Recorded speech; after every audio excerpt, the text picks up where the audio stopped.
Welcome back to my channel life long route. আজ নতুন একটা রেসিপি শেয়ার করতে চলেছি বন্ধুরা তোমাদের সঙ্গে। এগুলো কি বলো তো বন্ধুরা, কেউ কি চিনতে পারছো? এটাকে বলে শামুক। শামুকের এই কালো নোংরাগুলো বাদ দিয়ে এইভাবে একটু থেতো করে নিতে হয়, যাতে রান্না করার সময় শামুকগুলো ভালোভাবে নরম হয়ে যায়। শামুকগুলো ভালো করে ধুয়ে পরিষ্কার করে নিয়ে এবার গ্যাসে কড়াই বসিয়ে তাতে নুন জল গরম করে শামুকগুলো ভাপিয়ে নেব। দেখো শামুক থেকে অনেকটা নোংরা বেরিয়ে আসবে। তারপর শামুকটা একটা চুবিতে ছেঁকে নেব। এবার কড়াইয়ে তেল গরম করে তাতে রসুন বাটা দিয়ে নাড়াচাড়া করে নিয়ে রসুনটা একটু লাল লাল হয়ে আসলে তাতে পেঁয়াজ কুচিটা দিয়ে আবারও নাড়াচাড়া করে নিয়ে এবার কেটে রাখা ডুমো ডুমো করে আলুগুলো পেঁয়াজের মধ্যে দিয়ে দেবো। বেশি বড় আলুগুলো কাটবে না, এরকম মিডিয়াম সাইজের ডুমো ডুমো করে কাটতে হবে। এবার এতে নুন দিয়ে ভালো করে নাড়াচাড়া করে আদা বাটা দিয়ে একটু কষিয়ে নিয়ে চাপা দিয়ে রেখে দেবো 5 মিনিট মতো। 5 মিনিট পর ঢাকনা খুলে দেখবে আলুটাও একটু নরম হয়ে গেছে আর আদা রসুনের কাঁচা গন্ধটাও চলে গেছে।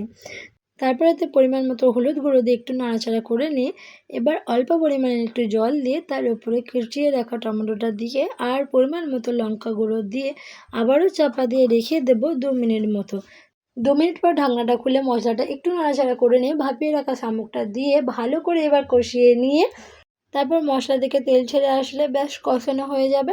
এবার একটু পরিমাণ মতো জল দিয়ে ফুটিয়ে নিয়ে শুকনো শুকনো করে শেষে একটু ভাজা জিরে গুঁড়ো দিয়ে নামিয়ে নিলেই রেডি হয়ে যাবে আমাদের লাল লাল শামুকের ঝাল। দুপুরবেলা ভাতের সঙ্গে এই একটা তরকারি থাকলেই পুরো ভাতটাই খাওয়া হয়ে যাবে। শামুকের ঝালটা এত দারুণ হয় খেতে। আমাদের গ্রামের দিকে গেঁড়ি, শামুক, ঝিনুক এগুলো প্রায় সবাই খেতে খুব পছন্দ করে। এগুলো দেখতে একটু কেমন হলে কিন্তু রান্না করার পর যাকে দেবে সে খেলে বুঝতেই পারবে না এটা কি খাচ্ছি। এটা মাছ মাংস তো অনেক খাওয়া হয়, এই গেঁড়ি, শামুক, ঝিনুকের ঝাল খেলে তখন মাছ মাংস খেতে আর ইচ্ছাই করবে না। যারা শামুক, গেঁড়ি, ঝিনুক খেতে পছন্দ করো না তারা একবার বাড়িতে এইভাবে বানিয়ে খেয়ে দেখো। তো চলো বন্ধুরা, কথা বলতে বলতে রান্নাটা হয়ে এসেছে। তোমরাই দেখো বন্ধুরা কতটা সুন্দর গাঢ় গাঢ় আর লাল লাল দেখতে হয়েছে। আজ এই পর্যন্তই। যদি ভিডিওটা ভালো লেগে থাকে তাহলে একটা লাইক, শেয়ার অ্যান্ড সাবস্ক্রাইব করে দিও বন্ধুরা। আর তোমরা আমাকে যদি অনেক ভালোবাসা দাও, আবার দেখা হবে নেক্সট ভিডিও। Okay, by.